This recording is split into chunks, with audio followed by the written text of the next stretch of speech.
Surveillance cell team द्वारा 8,75,000 रुपए के मोबाइल किए बरामद। लखीमपुर खीरी में पुलिस अधीक्षक विजय ढुल के निर्देशन में सर्विलांस सेल क्राइम ब्रांच द्वारा चलाए गए अभियान के अंतर्गत आवेदकों के द्वारा विभिन्न तिथियों में मोबाइल फोन खो जाने के संबंध में दिए गए प्रार्थना पत्रों के आधार पर surveillance cell crime branch team द्वारा 81 मोबाइल फोन की बरामदगी की गई है। बरामद मोबाइल फोन की कीमत लगभग 8,75,000 रुपए है। पुलिस अधीक्षक द्वारा मोबाइल बरामद करने वाली टीम के उत्साह वर्धन हेतु 5,000 रुपए का नकद इनाम दिया गया है। अक्सर पुलिस को यह रिपोर्ट मिलती है कि किसी व्यक्ति के द्वारा कि उसका मोबाइल फ़ोन गुम हो गया है या मिसप्लेस हो गया है। इसी क्रम में सर्विलांस सेल के द्वारा आज 81 मोबाइल बरामद किए हैं, जिनका पहले से लॉस्ट रिपोर्ट दर्ज थी, जिसकी अनुमानित वैल्यू लगभग 8,75,000 रुपये है। देखिए, आज के समय में मोबाइल हमारे जीवन का एक अभिन्न अंग है, क्योंकि मोबाइल के माध्यम से ही हम जिसमें हमारे सभी कॉन्टैक्ट्स होते हैं, हमारे ईमेल, सोशल मीडिया के प्लेटफॉर्म्स पे जो हम शेयर करते हैं वो सब मोबाइल से एक्सेस करते हैं। उसके अलावा मोबाइल पे अपने परिजनों के और अपने दोस्तों के साथ फोटोग्राफ्स और जो अच्छे पलों की यादें लोग संजो के रखते हैं। ऐसे में मोबाइल फ़ोन का गुम होना काफ़ी कष्टकारी होता है और इसी मुहिम के तहत ये सभी मोबाइल बरामद करके जो उनके धारक हैं, राइटफुल ओनर्स हैं, उनको आज वापस किए जा रहे हैं। बदायूं जनपद के विभिन्न थाना क्षेत्रों से शांति व्यवस्था भंग करने पर कुल 8 व्यक्ति गिरफ्तार किए। वरिष्ठ पुलिस अधीक्षक जनपद बदायूं के निर्देशन में शांति व्यवस्था भंग करने वालों के विरुद्ध चलाए जा रहे अभियान के अंतर्गत थाना फैजगंज बैठा पुलिस द्वारा एक नफर अभियुक्त मुबारक पुत्र कल्लू निवासी कस्बा थाना फैजगंज बैठा जनपद बदायूं, थाना मुजरिया पुलिस द्वारा 2 नफर अभियुक्त रोम सिंह पुत्र अंतराम सिंह निवासी ग्राम छोकरपुर, अभियुक्त वीरेंद्र उर्फ टिंकू पुत्र नेत्रपाल निवासी ग्राम कोल्हाई थाना मुजरिया जनपद बदायूं को शांति व्यवस्था के दृष्टिगत कार्रवाई करते हुए न्यायालय के समक्ष पेश किया गया है। थाना उसैद पुलिस द्वारा एक अवैध तमंचा मई एक कारतूस के बाद थाना बजरंज पुलिस द्वारा एक व्यक्ति मादक पदार्थ अफीम के साथ कुल 2 व्यक्ति गिरफ्तार किए हैं। थाना उसैद पुलिस द्वारा एक नफर अभियुक्त रामकिशोर पुत्र चौखेलाल निवासी ग्राम मनसा नगला थाना उसैद बदायूं को एक अवैध तमंचा 12 बोर मई एक जिंदा कारतूस के साथ गिरफ्तार किया गया है। बकरी के मामूली विवाद में तमंचे से गोली मारी। सिद्धार्थनगर जिले में मामूली विवाद में एक व्यक्ति को गोली मार दी गई। गोली लगने वाले शख्स की हालत गंभीर है और जिला चिकित्सालय में उसका इलाज चल रहा है। कोतवाली क्षेत्र के कंचनिया गांव में कृष्ण चंद चौधरी अपनी मोटरसाइकिल से अपने घर वापस जा रहा था। वहां पर पहले से सड़क दुर्घटना में एक बकरी की मौत हो गई थी। आरोपी बाबूराम वहां पहले से मौजूद था और उसकी कृष्ण चंद से ऐसी बात को लेकर बहस होने लगी कि बकरी किसकी मोटरसाइकिल से मरी है। मामला तूल पकड़ता देख आरोपी बाबूराम अपने घर गया और अपने 4 भाइयों के साथ मौके पर आया और कृष्ण चंद को अवैध असले से गोली मार दी। गोली उसके दाएं कंधे पर लगी है।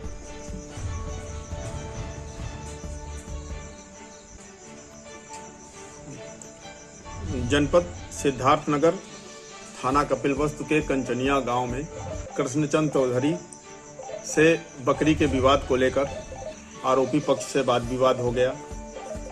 आरोपी पक्ष ने तमंचे से फायर कर दिया, जो कृष्णचंद चौधरी को कंधे पर लगी है।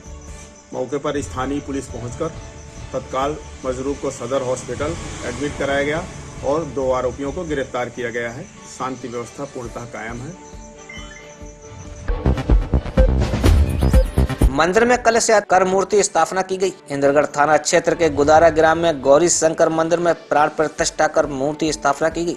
कस्बे में कोरोना संक्रमण के चलते सामाजिक दूरी का ख्याल रखते हुए मूर्ति स्थापना पर नगर में कन्याओं द्वारा कलश यात्रा शोभा यात्रा निकाली गई।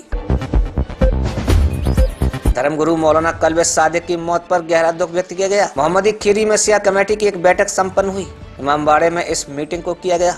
कमेटी के अध्यक्ष अब्बास नकवी की सदारत में ये मीटिंग संपन्न हुई, जिसमें सिया धर्म गुरु व मौलाना कल्बे सादिक की मौत पर गहरा दुख व्यक्त किया गया।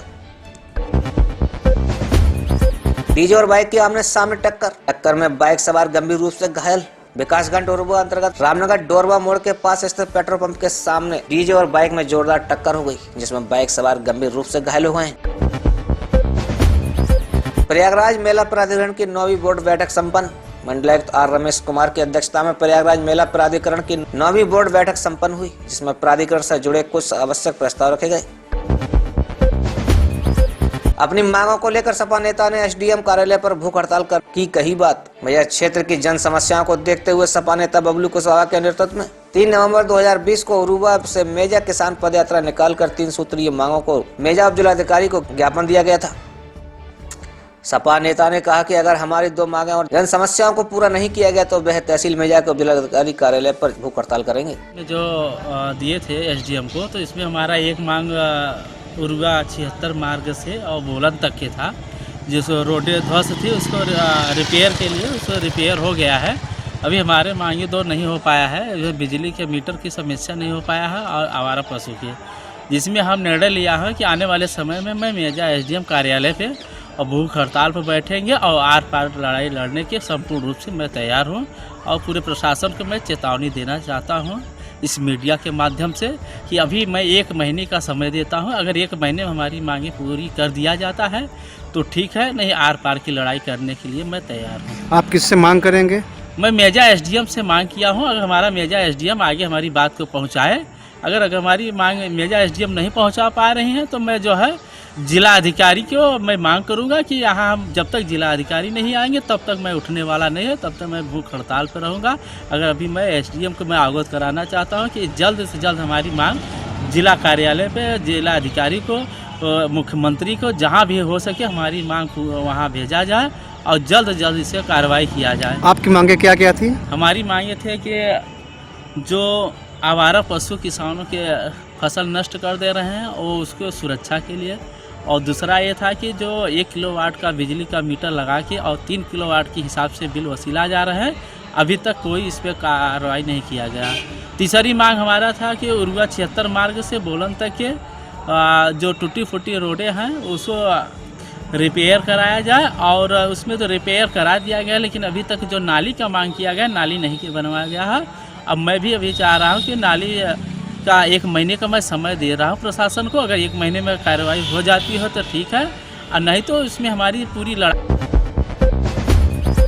सपाई एमएलसी पद के प्रत्याशी को जिताने के लिए लगातार कर रहे हैं अपील। आगामी इलाहाबाद झांसी खंड स्नातक एमएलसी चुनाव को लेकर प्रदेश भर में सभी पार्टियों की सरगर्मी तेज हो गई है, जिसके तहत प्रत्याशी एवं उनके समर्थक जगह जगह जाकर मतदाताओं से मिलकर अपने अपने प्रत्याशी के पक्ष में मतदान करने के लिए लगातार अपील कर रहे हैं। सर, आप सब ये जानना चाहते हैं, आज जो है हाटा चौराहे पे आज समाजवादी पार्टी के पदाधिकारियों कार्यकर्ताओं द्वारा एक बैठक किया गया, उसमें आप लोगों को क्या बताया गया? देखिए, हम लोग यहाँ हाटा में लगभग 100 वोटर्स हैं, तो हम लोग इस समय डॉक्टर मान सिंह को अपना मत देंगे। इस जो वर्तमान गवर्नमेंट है, विशेष करके किसानों की जो ये बात करते हैं, हम लोगों का इस समय धान की दशा है कि 1100 रुपये 1000 रुपये कुंटल बिक रहा है, और एक भाषण मारते हैं कि हम 1875 दुगुना कर देंगे हमारी आय। तो ये आय दुगुना करना है कि हमको पता नहीं माइनस के नीचे ले जा रहे हैं कि प्लस ले जा रहे हैं। तो भैया हम लोग यहीं डॉक्टर मान सिंह को अपना सर एक चीज़ और जानना चाहते हैं, इस चुनाव में तो और भी पार्टी के प्रत्याशी हैं, तो उनको क्यों नहीं आप समर्थन कर रहे हैं? देखिए, जो पार्टी कंटेस्ट में होती है, विशेष करके चूँकि उत्तर प्रदेश में इस समय जो हालात हैं, इस समय समाजवादी पार्टी एक ऐसी पार्टी है जो कि इसको टक्कर दे सकती है वर्तमान समय में। तो मजबूरी है लोगों की, क्योंकि गवर्नमेंट है, हमारे वोट देंगे तो कोई ना कोई चुना जाएगा। इसलिए इस समय हम लोग बीजेपी के विरोध में समाजवादी पार्टी को अपना वोट उत्तर प्रदेश आपका परिचय सरकार में परिचय आपका? चरण सिंह पटेल। धन्यवाद। आपको बोल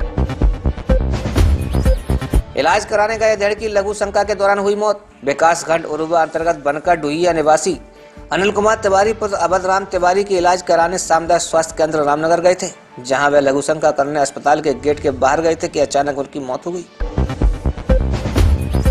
विशेष चेकिंग अभियान में बिना मास्क व हेलमेट के वाहन चालकों का चालान, निःशुल्क हेलमेट वितरित किए गए। आज शाम ट्रैफिक पुलिस ने सिविल लाइंस के सुभाष चौराहे पर विशेष चेकिंग अभियान चलाया। इस दौरान बिना मास्क व हेलमेट के वाहन चला रहे लोगों के वाहन का चालान करने के बाद उनको निःशुल्क हेलमेट भी दिया गया। अज्ञात कारणों से कच्चे घर में आग लगने से लाखों की गृहस्थी का सामान जलकर राख। उरुवा ब्लॉक के अंतर्गत ग्राम सभा उचडी बाजार में अज्ञात कारणों से आग लगने से गृहस्थी के लाखों का सामान जलकर राख हो गया।